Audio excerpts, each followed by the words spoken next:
है, शहीदों के सर का कफन बिक रहा है, अमन बिक रहा है, चमन बिक रहा है, शहीदों के सर का कफन बिक रहा है। अरे पुराना मानो तो खुले अल्फाज कह दूं, कुछ कमीनों के हाथों अभी भी हमारा ये प्यारा वतन बिक रहा है, वतन बिक रहा है, वतन बिक रहा है। लेकर के चलती हूँ रागनी नेताजी सुभाष चंद्र बोस के प्रसंग से, और बात उस समय से होगी कि जिस वक्त वो नेताजी सुभाष चंद्र बोस विदेश जाने की तैयारी करते हैं, जर्मन जाने की तैयारी करते हैं, लेकिन जर्मन जाने से पहले अपनी भाभी के पास जाते हैं और ये कहने लगते हैं, भाभी अगर कुछ अपने देवर से मंगाना हो तो मंगा लीजिए, मैं विदेश जा रहा हूँ।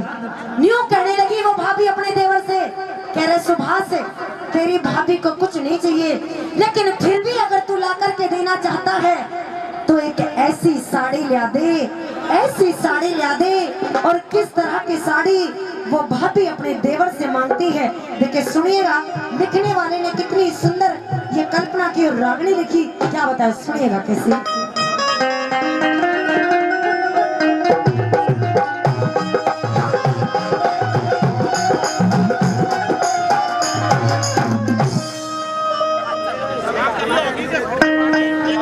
बोस ऐसी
तिलक गोखले स्वामी शंकराचार्य हो, गवर्नमेंट दिखे गवर्नमेंट हाउस दिल्ली में राजगोपालाचार्य हो,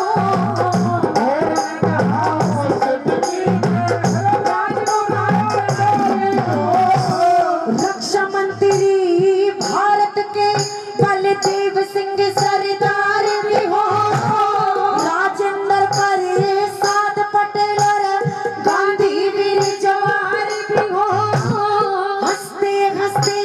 जेलों अंदर बढ़ने को तैयार भी हो।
देश में इस तरह के वीर पैदा ना हुए होते, ऐसे वो देशभक्त पैदा ना हुए होते, तो आज जिस तरह से आप बैठ कर के ये रागनी या जागरण प्रोग्राम देख रहे हो ना, इस तरह से खुले मंच प्रोग्राम ना देख रहे होते।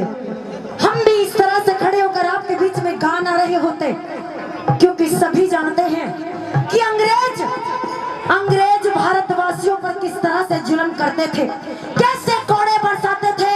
अगर आज वो देशवीर, वो देशभक्त ना होते, चंद्रशेखर आजाद, वीर सुभाष जैसे ना होते, तो हम आज किसी अंग्रेज के जूते साफ कर रहे होते, इस तरह से बैठकर डांस ना देख रहे होते। आइए एक बार ताली बजाएंगे उन वीरों के लिए जो इस देश के लिए हंसते हंसते शहीद हो गए। एक बार जोरदार ताली उनके लिए बजाएंगे। क्या बात है,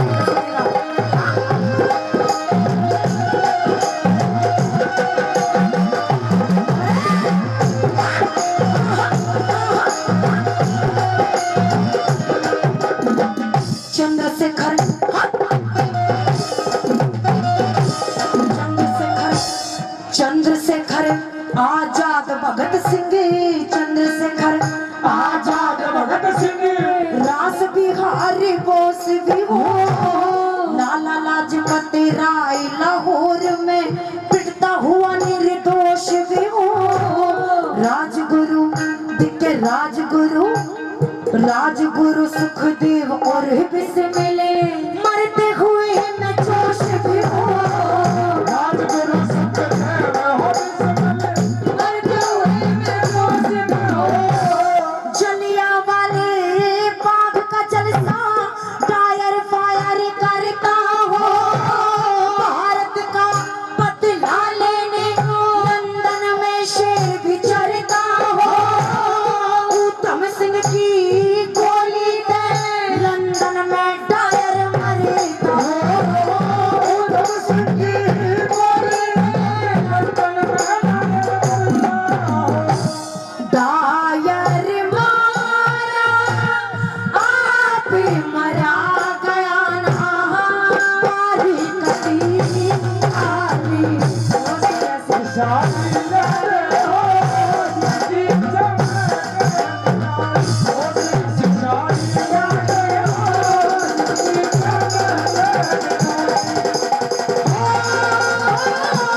प्रेमी श्रोताओं, ये कह दिया कि इस जज्बते शहादत का क्या करें, इस जज्बते शहादत का क्या करें, जब हथेली पे हमने ये सर ले लिया है। इस जज्बते शहादत का क्या करें, जब हथेली पे हमने ये सर ले लिया है, और कत्ल होने से आखिर कहां तक डरे, जब कातिलों के मोहल्ले में घर ले लिया है, जब कातिलों के मोहल्ले में घर ले लिया है। तीसरी बात में कवि ने लिखा ऐसे, वो पुरुषोत्तम, वो मर्यादा पुरुषोत्तम श्री राम के बारे में, कि अपने पिता की और माता की आज्ञा के कारण 14 वर्ष का वनवास उन्होंने काटा था, लेकिन आजकल के लोग किस तरह के हो गए और आज की औलाद कैसे होगी। अगर थोड़ा काम करने के लिए कहोगे तो वो भी नहीं करेगी। 14 साल तो बहुत दूर की बात है। आइए कैसे बता,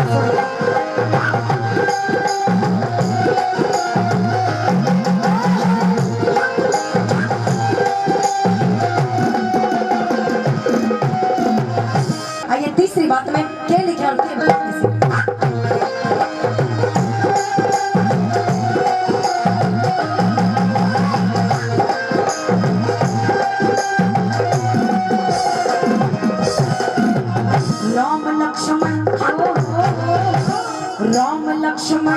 राम लक्ष्मण राज छोड़ के, राम लक्ष्मण राज छोड़ के वन में धक्के खाते हो, हरिश्चंद्र भी सत्य के कारण काशी में बिक जाते हो, जगदेव जगदेव पवार, जगदेव पवार भी काट के गर्दन कान में शीशा डालते हो।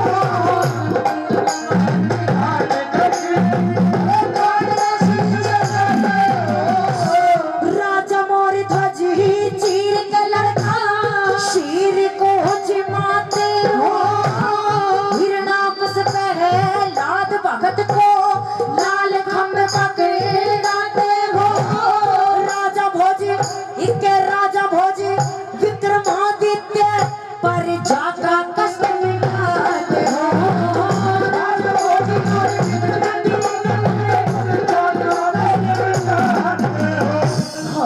रह दिन रह दिन रह दिन आजादी कहो दिन आजादी कहो पूछे मेरे दीवार को सारे हो जिसकी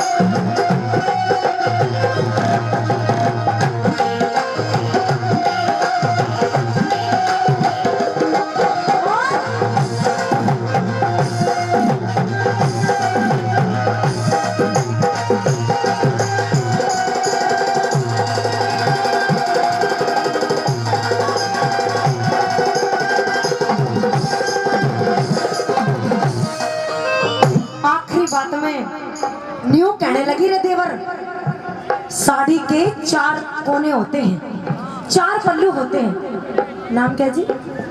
बहुत बहुत धन्यवाद करती हूँ। ऐसे देशभक्त ने 101 रुपए से फिर से इस रागिणी पर मान सम्मान किया, मैं तहे दिल से धन्यवाद करती हूँ।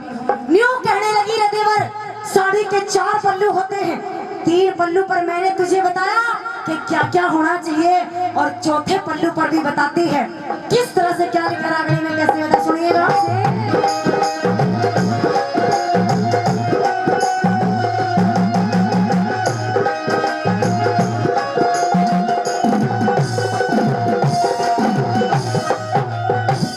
रामायण रामायण रामायण महाभारत गीता, रामायण महाभारत गीता, धार्मिक इतिहास भी हो।